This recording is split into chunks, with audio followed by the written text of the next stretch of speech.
السلام علیکم ورحمۃ اللہ وبرکاتہ۔ الحمدللہ وحدہ والصلاة والسلام علی سید الرسل وخاتم الانبیاء محمد وعلى آلہ واصحابہ وازواجہ وذریاتہ واتباعہ وبارک وسلم تسلیما کثیرا کثیرا۔ اعوذ باللہ من الشیطان الرجیم، بسم اللہ الرحمن الرحیم۔ یا ایہا الذین آمنوا لا تتخذوا اليہود والنصارى اولیاء لا تتخذوا اليهود والنصارى أولياء بعضهم أولياء بعض، وقال تعالى ولن ترضى عنك اليهود ولا النصارى حتى تتبع ملتهم۔ قال النبي صلى الله عليه وسلم الجهاد ماض إلى يوم القيامة۔ صدق الله مولانا العظيم وصدق رسوله النبي الصادق الوعد الأمين۔ میرے نہایت قابل احترام تاجر یونین کے معزز ممبران، علماء کرام، دینی جماعتوں کے کارکنان اور رہنمایان، مجلس احرار کے کارکنوں، میرے بزرگوں، بھائیوں، عزیزوں، اس وقت پوری دنیا میں فلسطین کے مسلمانوں پر ہونے والے مظالم کے خلاف صدائے احتجاج بلند ہو رہی ہے۔ مسلم ممالک ہی نہیں بلکہ غیر مسلم ممالک کے اندر، یورپ کے ممالک میں، امریکہ میں، وہاں کے غیر مسلم عوام فلسطین اور غزہ میں ہونے والے مظالم، انسانیت کشی، وہاں کے مظلوم مسلمانوں کی نسل کشی، اس کے خلاف سراپا احتجاج ہے، اور وہ عالمی اداروں سے مطالبہ کر رہے ہیں کہ سب لوگ مل کر اس ظلم کو بند کرائیں اور وہاں کے مظلوم مسلمانوں کو تحفظ، جانی اور مالی تحفظ ان کو فراہم کریں۔ میرے بزرگوں، میرے بھائیوں، میرے عزیزوں، جہاد ہمیشہ فرض رہے گا۔ حضور صلی اللہ علیہ وسلم نے اپنے ارشاد میں فرما دیا الجہاد ماض الی یوم القیامہ، جہاد قیامت تک جاری رہے گا۔ حضور صلی اللہ علیہ وسلم نے جس جہاد کو جاری کیا وہ کبھی بھی ختم نہیں ہوگا، کبھی بند نہیں ہوگا انشاءاللہ۔ سبیلنا سبیلنا سبیلنا سبیلنا۔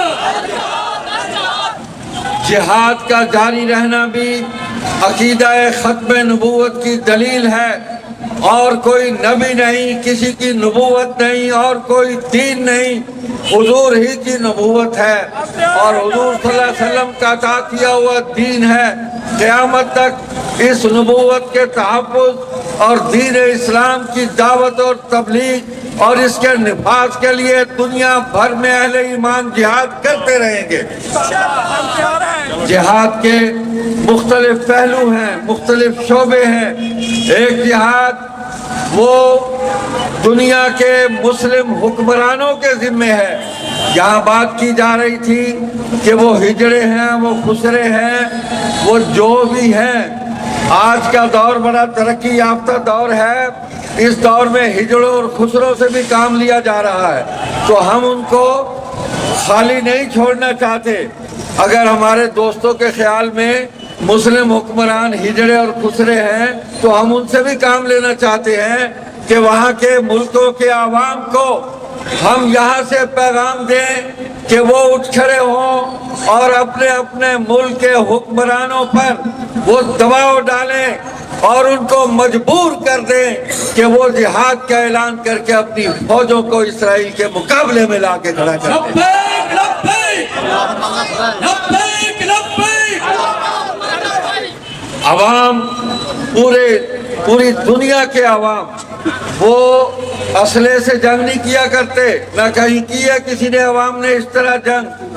ہاں جب فوجیں نکلتی ہیں تو پھر عوام بھی فوجوں کے ساتھ ان کے شانہ بشانہ، ان کے دائیں بائیں، ان کے آگے پیچھے عوام بھی شامل ہوتے ہیں، اور وہ اپنی ساری توانائیاں اس جہاد میں صرف کر کے اپنا مقصد اور اپنا ہدف جو ہے وہ حاصل کر لیتے ہیں۔ میں نے اسلام آباد میں قومی کانفرنس کے اندر بھی یہ پیغام دیا تھا، اور میں نے قرآن کریم کی یہی آیات پڑھی تھی کہ اللہ تعالیٰ نے ہمیشہ کے لیے فیصلہ کر دیا ہے کہ ایمان والو، یہودی اور عیسائی، یہود و نصارہ تمہارے دوست نہیں ہیں، یہ آپس میں ایک دوسرے کے دوست ہیں، اور جو ان سے دوستی رکھے گا وہ انہی میں شمار کیا جائے گا یوم آخرت میں۔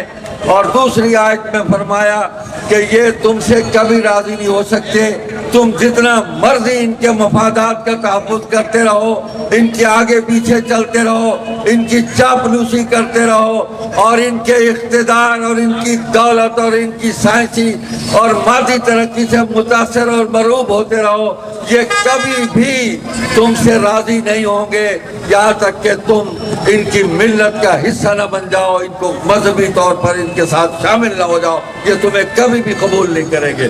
تو مسلمان کتنا ہی گناہگار کیوں نہ ہو جائے، مسلمان غیرت مند ہے، غیرت مند نبی کی امتی ہیں ہم کبھی بھی اپنے دین سے روگردانی نہیں کر سکتے، ہم اپنے نبی سے کبھی منہ نہیں موڑ سکتے، اور دین نے جو دعوت اور پیغام ہمیں دیا اس کو کبھی نہیں چھوڑ سکتے۔ جناب والا، میں نے وہاں اعلان کیا تھا کہ اگر مسلم حکمران سرحدوں پر اپنی فوجیں پہنچا دیں، جہاد کا اعلان کریں، اور اپنے اپنے ملکوں کی فوجوں کو لے کر یہود و نصارہ کے مقابلے میں نکل آئیں، تو میں اپنی جماعت مجلس احرار کی طرف سے 50,000 رضاکار حکمرانوں کو پیش کروں گا کہ ان کو لے جائیں اور فلسطین میں جہاں چاہیں ان کو جھونک دیں۔ نعرہ تکبیر، طاقت اختفت نبوت، سبیلنا سبیلنا، طریقنا طریقنا، اسرائیل کی بربادی تک، اسرائیل کی بربادی تک، امریکہ کی بربادی تک، نعرہ تکبیر۔ اس روز سے لے کر آج تک میں نے جتنے اجتماعات میں خطاب کیا ہے، ہر اجتماع میں مجھ سے سوال ہوا کہ جناب بتائیے کہاں لے کے جانا ہمیں، ہمارے نام لکھیے۔ تو ہزاروں نام تو اس وقت تک موجود ہیں جو ہمارے پاس پہنچ چکے ہیں۔ آپ بھی تیار ہیں؟ اگر حکومتیں ہمارے لیے راستہ کھول دیں تو آپ تیار ہیں؟ آج صرف اتنی ہے، کل آرمی چیف کا خطاب بڑا زبردست ہوا، انہوں نے پاکستان کے آرمی چیف ہونے کا حق ادا کیا، جہاد کی بات کی، انہوں نے دہشت گردی کے خاتمے کی بات کی، انہوں نے فلسطینیوں کی حمایت کی۔ ہم ان سے کہتے ہیں کہ جناب بسم اللہ کریں، اور سعودی عرب کو کہیں کہ وہ قائدانہ کردار ادا کرے، مصر سے کہیں کہ وہ کھڑا ہو جائے جو اسرائیل کا ہمسایہ ہے، اردن سے کہیں، مراکش سے کہیں، شام سے کہیں، لبنان سے کہیں کہ وہ راستہ کھول دیں، پھر دیکھیں پوری دنیا سے عوام اکٹھے ہو کے ایک سیلاب بلا بن کر وہ اسرائیل پر ٹوٹ پڑے۔ لبیک لبیک، دونوں ہاتھ بلند کریں، لبیک لبیک لبیک لبیک۔ ہمیشہ جہاد کی آواز علماء نے بلند کی ہے، ہمیشہ یہ جھنڈا علماء حق نے بلند کیا ہے، یہ پہلی مرتبہ نہیں ہوا۔ یہ مختلف قسم کے جانور وہ کرلا رہے ہیں، ہینگ رہے ہیں، ہنہنا رہے ہیں، اچھل رہے ہیں، کود رہے ہیں کہ مفتی تقی عثمانی صاحب نے کیا کہہ دیا۔ وہ کیا کہہ دیا؟ یہی کہا نا کہ مسلم حکومتوں پر، مسلم حکمرانوں پر جہاد فرض ہو چکا ہے، وہ اعلان کرے۔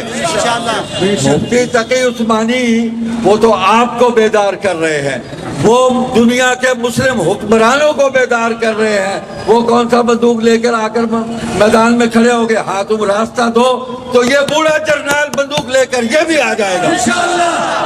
تم اس سے مطالبہ کر رہے ہو؟ ہم سب آئیں گے. اور یہ علم ہمیشہ علماء حق نے بلند کیا ہے. ہم نے افغانستان کے اندر عالمی استعمار کو ہم نے اس کی ناک رگڑوائی ہے.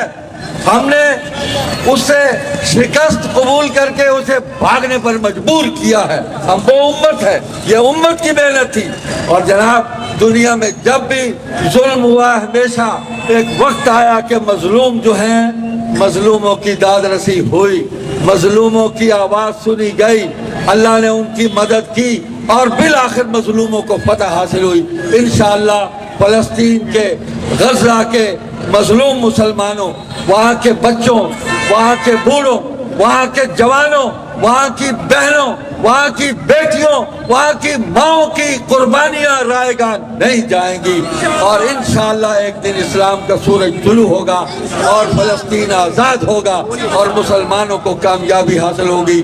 میں یہاں کے تمام تجار تنظیموں کا شکریہ ادا کرتا ہوں کہ انہوں نے اس دینی غیرت کا مظاہرہ کیا اور اس آواز کے اندر اپنی آواز کو ملا کر امت کو وحدت کا پیغام دیا. بہت شکریہ. جزاکم اللہ تعالی. والسلام علیکم ورحمۃ اللہ وبرکاتہ. فلسطینیوں سے رشتہ کیا، فلسطینیوں سے رشتہ کیا، پاکستان کا مطلب